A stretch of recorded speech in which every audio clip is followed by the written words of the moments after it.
Namaste, and welcome to this evening's ongoing exploration of the Bhagavad Gita.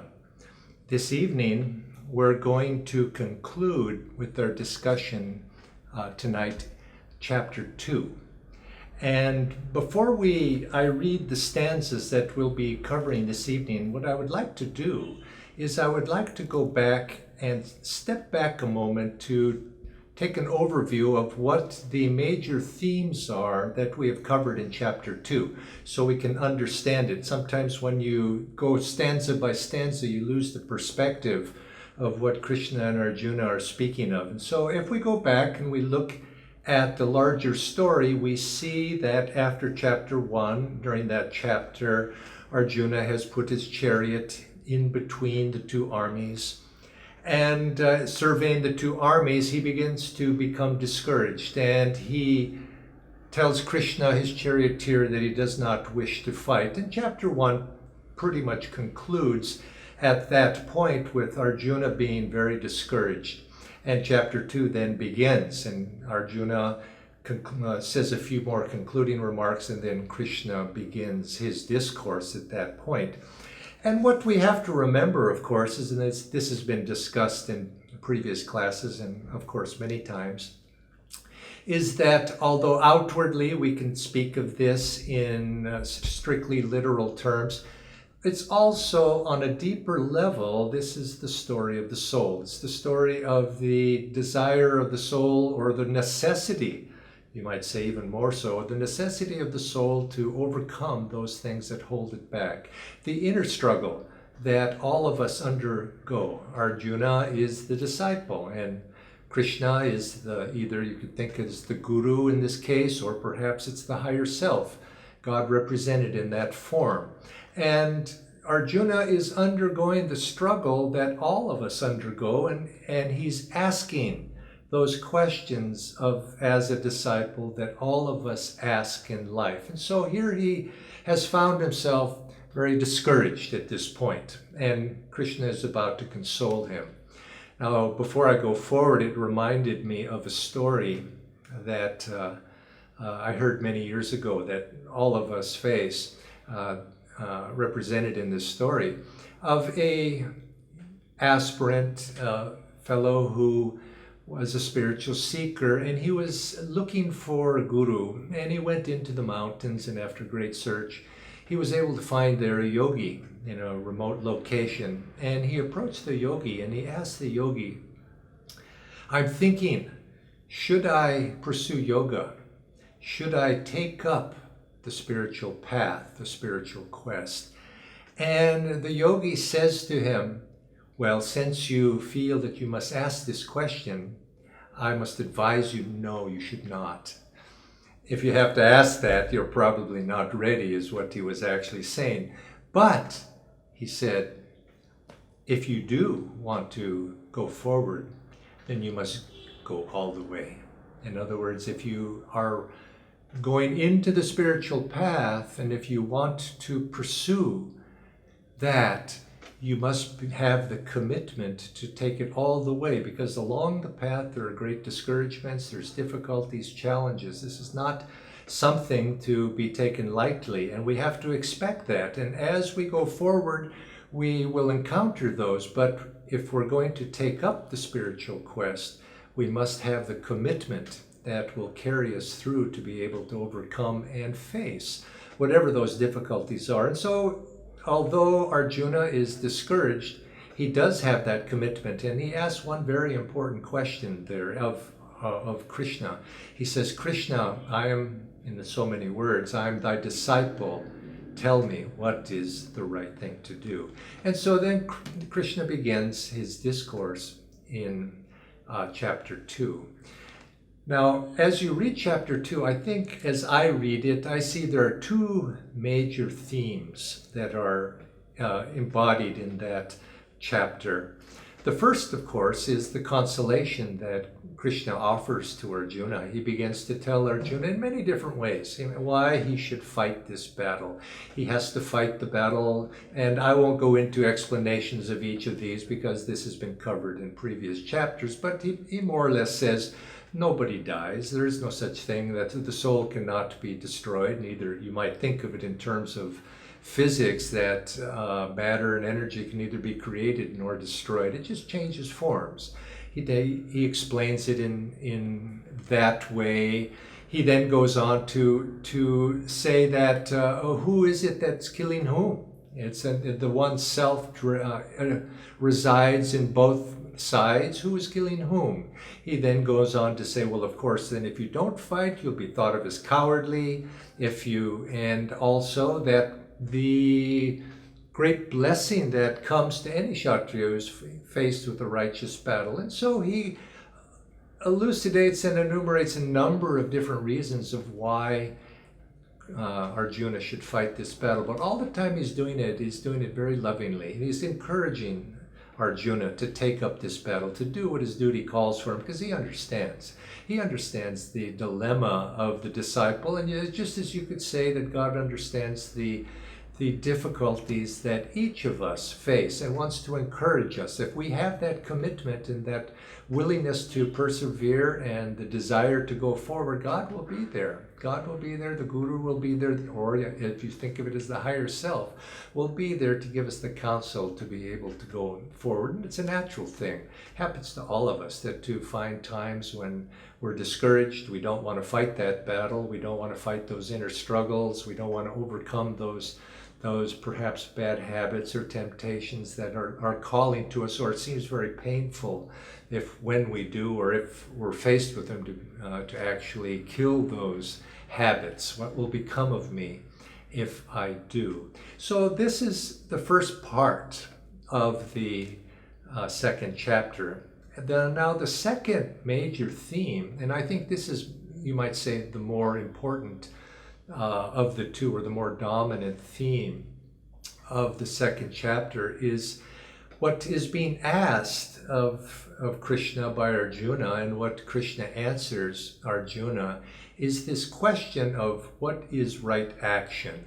How should I act? How should I behave? And Krishna is counseling Arjuna of here you are on this battlefield as this Kshatriya about to take up this. This is right action is what is called for. But what is right action? And this is, you could say, I think for all of us, as represented by Arjuna, for all of us, this question of what is the right thing to do in life is, I think, one of the most central things that all of us face. Isn't it true?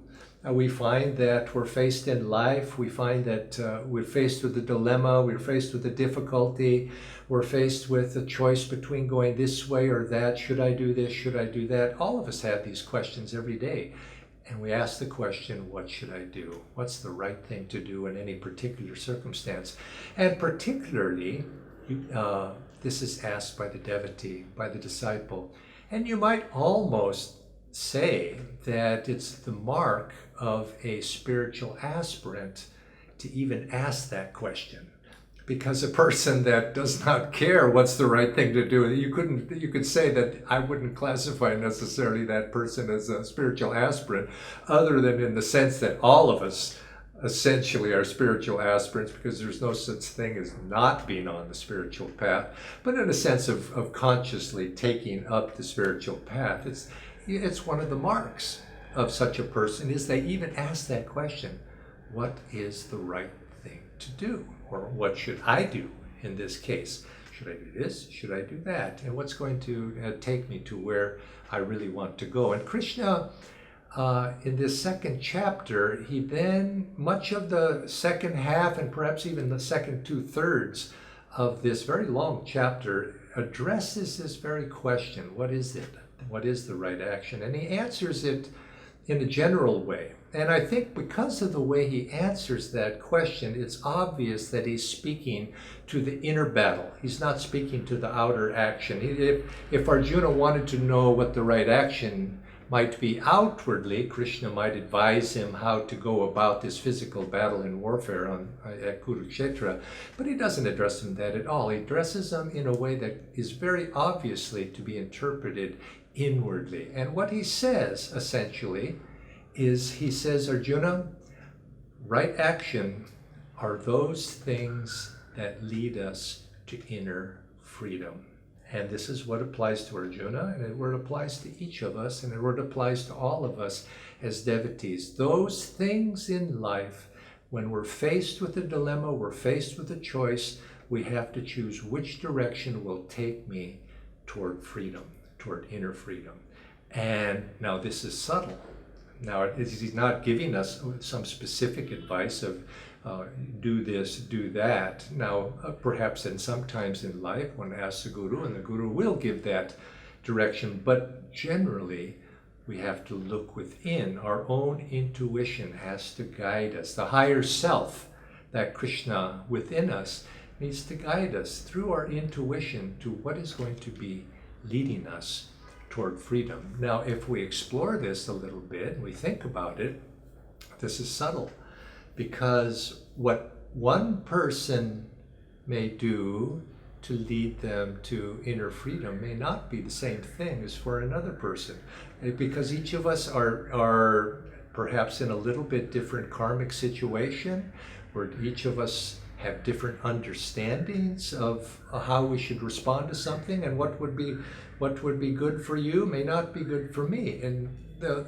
example that Swami Kriyananda would usually use when he would come to this question of what should I do, what's the right direction, he would always use the example of Mahatma Gandhi, who, as we know, was a saintly man. And if Gandhiji would have one day decided and told all of his followers, well, I've decided to give up this independent struggle, and I've decided to go into business and make a business for myself and make a little bit of money, because this certainly isn't paying very well, the independent struggle.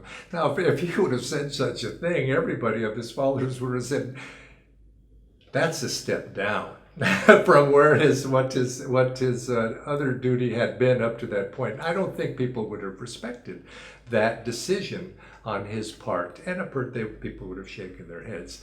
Now, of course, because the elevated stance of his understanding at that point was beyond that.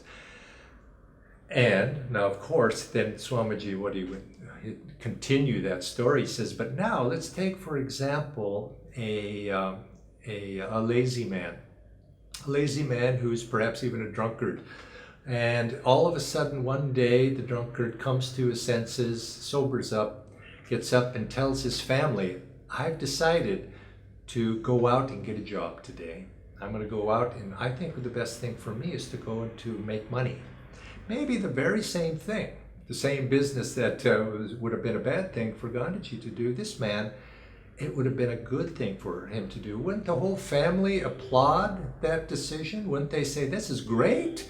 Uncle Vijay has finally gotten up and got some gumption to actually go out and make something of himself. And so this would have been a positive thing for a person to do. And so consequently, each of them has to decide what leads towards freedom, what's going to lead toward my ultimate release, and what's going to bind me even further. And what is it that when we speak of that which takes us towards freedom, freedom from what? What sort of freedom are we speaking about? And this is, of course, what in one of the stanzas we're going to read this evening. It addresses that quite clearly, but you might have guessed already what we're speaking about. It's not freedom from outward bindings of the necessities of life. That's not so much that. What we're speaking about is freedom from inner bondage, that inner bondage embodied in the ego. And this is what all of us are struggling toward, and this is the essential quest of the spiritual person, the yogi, the devotee, is to overcome that sense of I and mine, me and mine, and just all of those little bindings that tie us to this egoic self.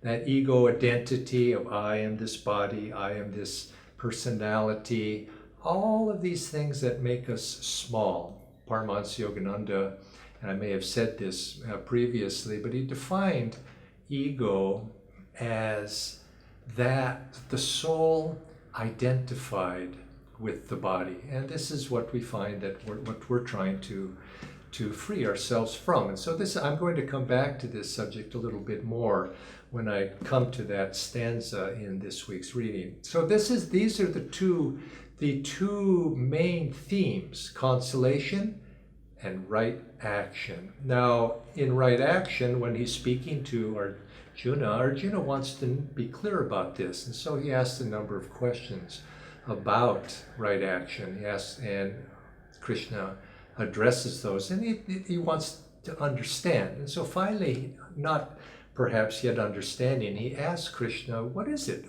that characterizes a person who is acting properly, and what characterizes a person of wrong action? And he wants examples of what those two are, so that he'll be better able to understand.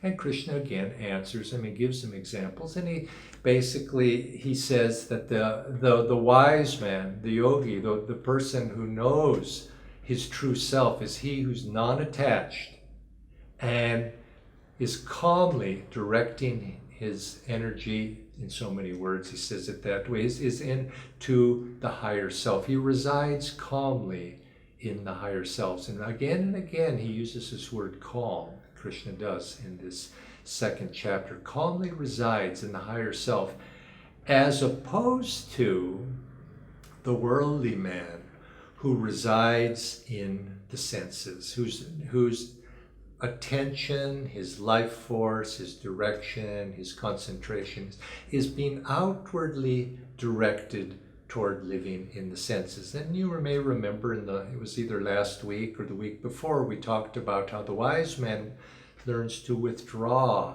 from those senses. And so very clearly, he's speaking inwardly here, to be able to withdraw the senses away from the outward focus and to direct them inwardly and upwardly. Remember these two words, inward and upward, as opposed to outward or downward. And he set the stage by contrasting these two, the calm person against that person, the worldly person who is sense tossed. And so these two themes have been playing out. And now in these last stanzas of the second chapter, Krishna is going to go forward and conclude this chapter 2. And I'll read it straight through, and then I'll come back and we'll discuss this a little bit more. And so I'll start here with chapter 2, stanza 68, and read until the end. Therefore, O mighty armed, withdraw your sense faculties, the power to see, hear, etc., from the senses themselves and from sense objects. Thus will your wisdom become firmly established. That which is not night for the unenlightened is day for the yogi, and that which is day for ordinary people is night for the yogi seer.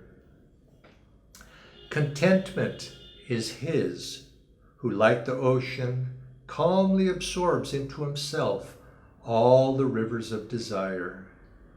One, on the contrary, whose desires trickle outward as if from a pond, is soon drained. That person knows peace who, relinquishing all desires and fully satisfied with his state of desirelessness, no longer sees himself as a separate individual ego. O Partha, this state is known as Brahmisthiti, absolute oneness with the infinite. Anyone who achieves this state will never again fall into delusion. Even at the moment of death, if one concentrates wholeheartedly on this state, he attains perfect eternal bliss.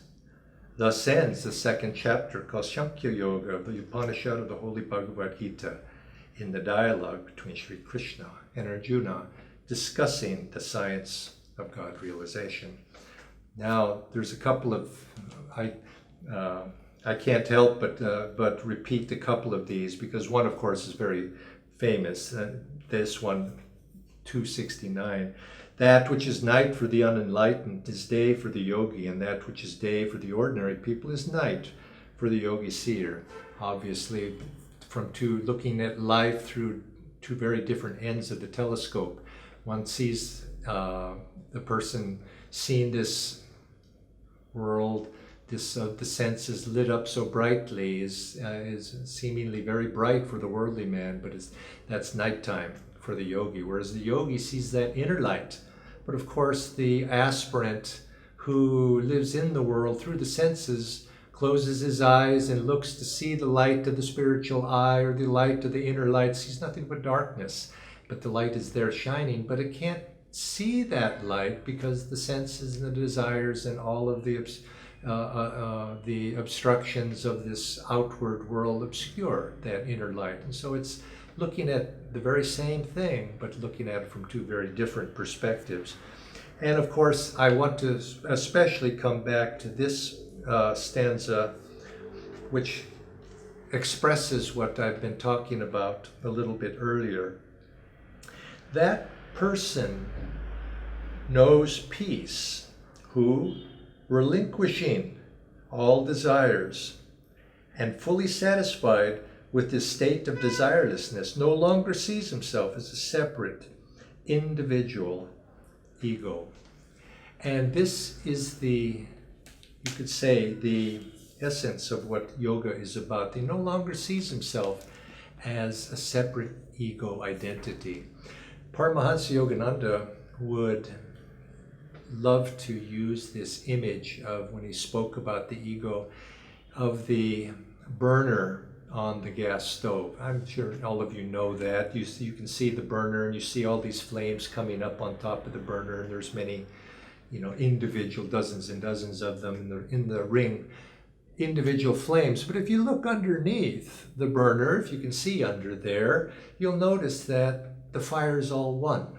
But as it passes through the burner, it becomes many. And so it is with the spirit. The spirit essentially is one.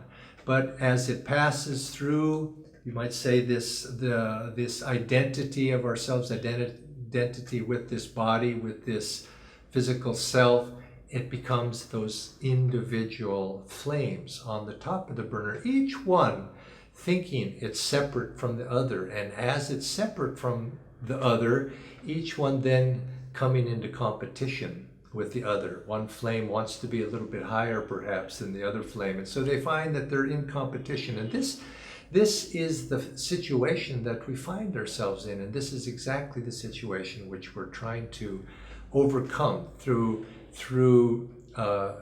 finding that soul freedom, which helps us to be able to see our essential reality underneath. This is what yoga itself is about, and what Krishna has expressed in this second chapter is the essence of what is known as Samkhya philosophy, Samkhya yoga, as it says right at the very end. And you could say that yoga itself is based upon this philosophical understanding of Samkhya. And this is the philosophy that explains to us why we'll never, as an aspirant, as a disciple, as somebody who seeks God, we're never going to be able to find our ultimate fulfillment outward through the senses. If we go outward through the senses, inevitably we'll be disappointed. Inevitably we'll not be able to understand our true identity and our true reality. It's only when we begin to look beyond the senses, not so much out beyond that way, but inwardly, within, we withdraw within and upward, that there we're going to find our true reality. And so Samkhya philosophy explains all the reasons why, you might say the reasons why we're not going to find fulfillment outwardly. It hints that inwardly this is where we're going to find it, but it doesn't really answer the question of how we do that. That's reserved for the study of yoga itself, but it sets that foundation. Now, this goal, I want to explore just a little bit more. This we've talked about what the choices we should make in life are those things that are going to lead us to freedom from bondage of the ego. If we look in the study of yoga, we see that everything. We begin a discussion of yoga, Ashtanga yoga, with the discussion of yamas and niyamas.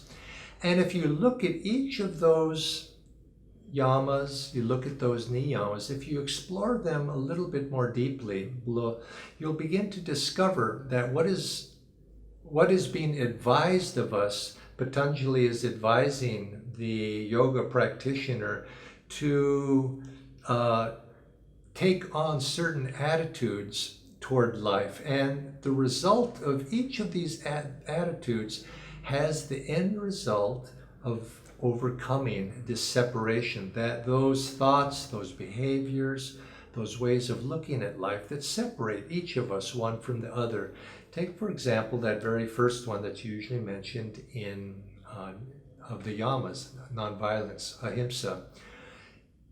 What is it? I mentioned that we can look at life as these flames coming up above the burner, each individual thinking it different than the others, and inevitably there's competition between the two, that I am separate from you. And if I am separate from you, then I'm in competition with you. I want to be higher than you. I want to overcome or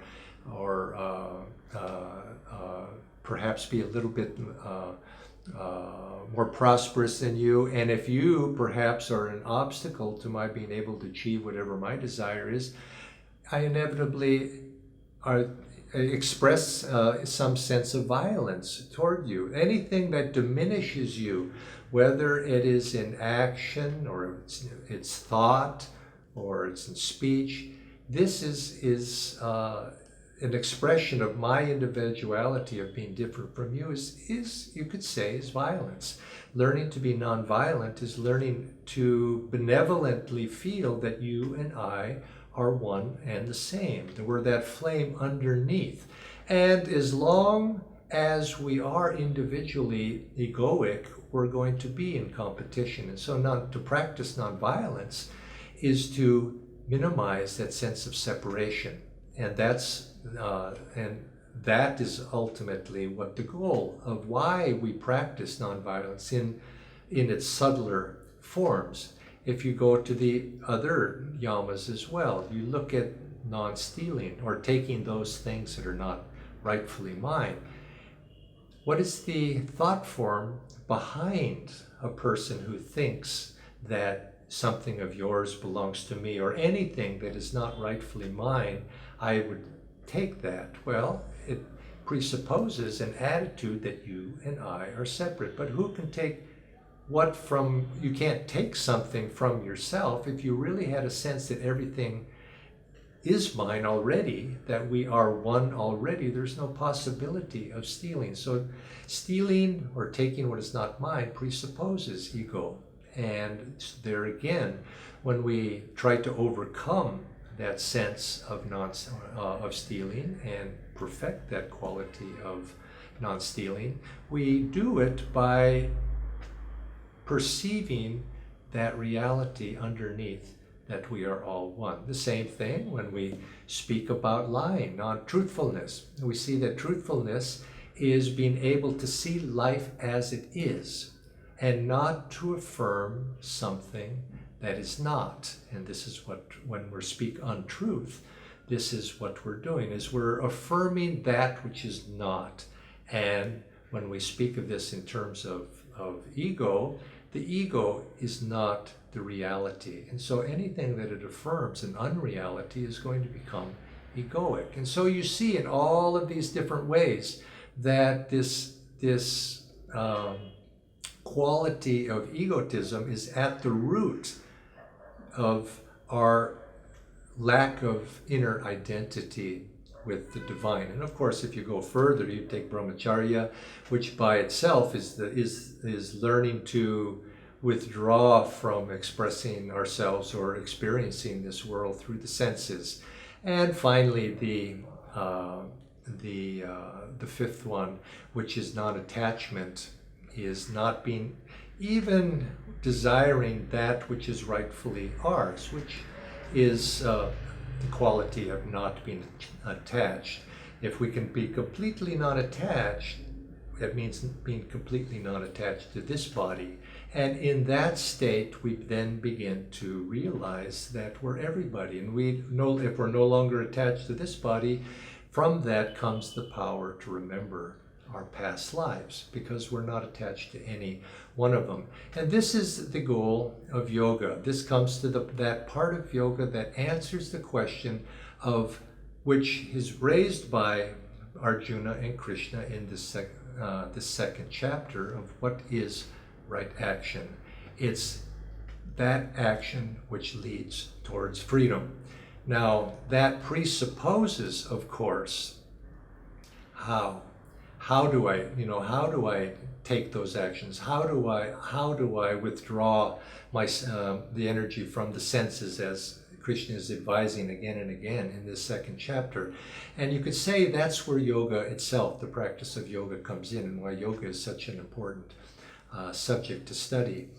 There's a story I remember from the Bible that in the latter part of the Bible, Christ is brought before Pontius Pilate, and Pontius Pilate asks Jesus at that time, before he passes judgment on him, he wants to test the merit of this prophet, of this person that's before him. And he asks Jesus, he says, "What is truth?" And Jesus doesn't answer him. He's at that point, he doesn't answer what is truth. And Paramahansa Yogananda, when he wrote a commentary upon the Bible, he mentioned about that passage. He said Pontius Pilate was asking the wrong question. We shouldn't ask the question, what is truth? But of course, philosophers the world over have wanted to ask that question, and we can't help but want to ask that question. But the yogi said, and Master Yogananda said, you shouldn't ask that question. The more important question is, how do I know truth? How do I know what is, if we apply it to this week's discussion of right action, how do I know what is right action, rather than what is right action? Many people, so when I find that people come and ask if perhaps they have a dilemma in their life, they're asking the question, what should I do? Should I marry this person, or should I not marry this person? Should I go into this sort of business, or should I not go in this business? Or like that person I started, should I take up the spiritual path or not take up the spiritual path? Well, they're wanting to know in outward form what the right action would be. What is it? What is truth? And the right, perhaps better question is, how do I know what is the right direction for me in life? This is what we want to know. And I think those of us who meditate, those of us who have taken up the spiritual life, this is why we meditate, and this is what we have to learn. It's the essential thing for the devotee to learn, is how can I know if I'm going to be going in the right direction or not? How do I know what true guidance is versus non-true guidance? And if we can find the answer to that, then we have really the key of how to live our lives, to be able to look within ourselves for everything that we do, and to be able to act appropriately. And appropriate means an action that will take us in the direction that our soul nature wants to go, which is towards freedom. So how do we know? How do we know what is right action? I think you have to, for those of you especially, I'm speaking to those of you who meditate, and meditation is an inward exploration to be able to feel, to develop that feeling nature within the heart, which is often defined also as intuition, that sense of intuitive knowing. But there are certain signs that you can also judge your knowing by. If you have a question in life, something that's important to you, you're making a decision, should you go to school, should you go to get a job, should you this career or that career, ask that question, meditate, and first achieve what Krishna has been saying many times in this second chapter: become calm.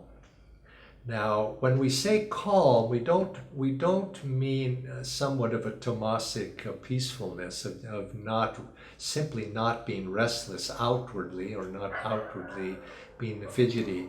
We mean inwardly calm, calm in the sense of the body is calm, the mind is calm, and especially the emotional heart reaction to life is calm. Still those waves, because until calmness is able to be achieved, we cannot understand the message that is coming to us. And so so try to become very calm, and especially focus on the heart if you're asking for guidance. And then with the heart very calm, then mentally broadcast from the point between the eyebrows, broadcast your appeal, let's say, to God, to the higher self, to the universe, to the infinite spirit, to Guru, whatever appeals to you. Broadcast that very, very one-pointedly from the point between the eyebrows. What is the right direction for me to go?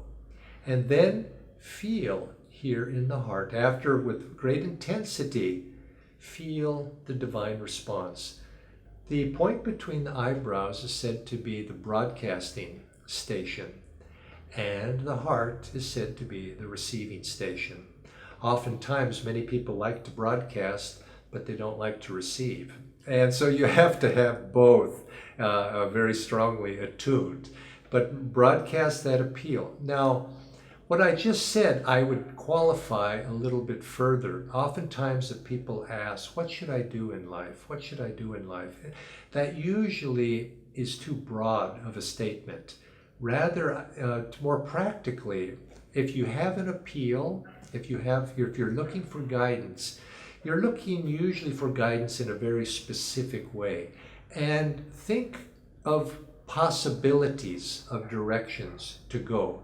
Possibly this way, possibly that way, or perhaps there's 3-4 possibilities.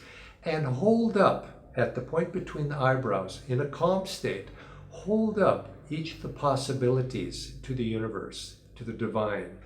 Hold them up and then feel, and then hold another one up and then feel. And do this a number of times. And what do you feel in the heart? Now, you may say, I'm going to hold up, let's say, should I become a doctor or should I become a dentist? I mean, pretty close. I'm maybe being a little bit simplistic here, but for example, so you hold one up and one becomes, you're excited. I want to do that. And you become very excited about it. And you might think, well, because I'm very excited about it, that means I should go that direction. Not necessarily. Because excitation, why are you excited? As soon as the heart becomes excited, you've now lost your calmness. You want to feel positive, but it needs to be a positive affirmation of yes, that seems right. It's not necessarily excitation, because excited could be motivated for many other reasons. And so if there's excitation, be careful. You want to feel a sense of rightness that's based upon inner calmness and a sense that yes, this is the right thing to do. So hold that up and try to feel what might be the right way for you to go. And do it more than once. Do it once, twice, 3 times, and says, yes, this seems right. Then come back and do it again, because the ego is very tricky and can play tricks on you. But as you do this, slowly, little by little, you begin to gain clarity. But it's necessary that you first become inwardly focused and you elevate your consciousness upward. A story that Paramahansa Yogananda would sometimes tell is he would, in counsel to people to develop their intuition, develop their sense of inner guidance, but at the same time to check, objectively try to measure your results. And so if you have a sense of where is the gold hidden in my backyard, and you says, I think it's under the tree or by the tree, well, then go and look, and don't just take it at that level. You have to, in other words, try to test whatever guidance that you have received, and then ask again, and then ask again, because guidance will change. Go a little bit in this direction, then change left, go in that direction, then change right. And then it's better, then you can perfect your intuitive ability. But that story I was going to mention was Master Paramahansa Yogananda met a man in one of his touring lectures, and the man requested an interview, and so Yogananda invited him up to his room to meet privately, and the man mentioned to Paramahansa Yogananda that he had developed through his spiritual practices psychic abilities. He was able to astrally travel to one in this direction or another, and be able to see through his astral body what was happening in this place or that place. And Paramahansa Yogananda was a little bit, just by looking at him and seeing how fidgety he was and how restless he was, and physically and mentally, he had his doubts. And so he said, well, sir, perhaps you could demonstrate exactly what you're speaking about. And so the man, and this is a little bit ridiculous sounding, but this is how Master told the story. The man sat down, and he sat in a meditative pose, and after a little while, Yogananda asked him how he was doing, what was happening.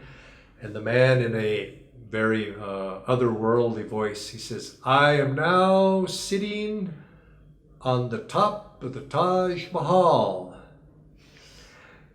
And, no, I'm now sitting on the dome of the Taj Mahal.